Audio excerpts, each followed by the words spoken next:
started like any other Friday.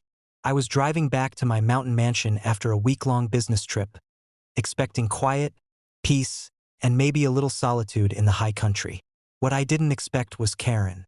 Standing at the end of my driveway, arms crossed, sunglasses perched on her nose like she owned the place.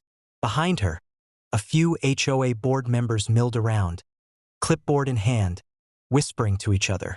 As I pulled up, she waved aggressively. "You can't come back yet." I blinked. "Excuse me? You've been gone too long," she said, her voice dripping with smug authority.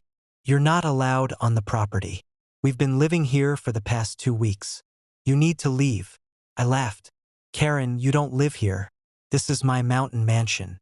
My family's land. And 2 weeks? You've been squatting." She tilted her head. "We had a vote. The HOA agreed we could use the property. Consider it a trial stay." The nerve. I stepped out of the truck, dust falling from my boots, and surveyed the damage.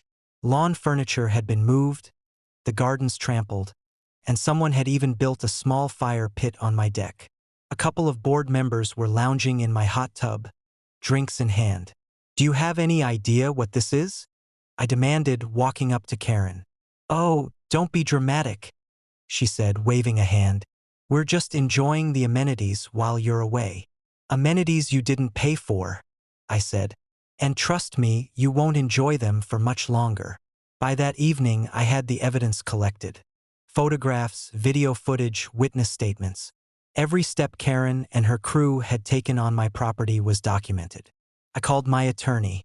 By the next morning, we had a court injunction filed, demanding immediate removal and barring the HOA from ever stepping foot on the property again.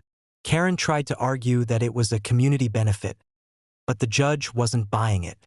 The property deed was clear. My family owned the land. Period. The HOA scrambled.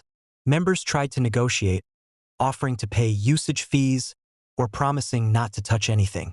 I declined. Then came the fun part. The judge ruled that Karen and her board had to vacate immediately and pay damages for trespassing, property damage, and emotional distress. It wasn't just a slap on the wrist. Each board member owed tens of thousands.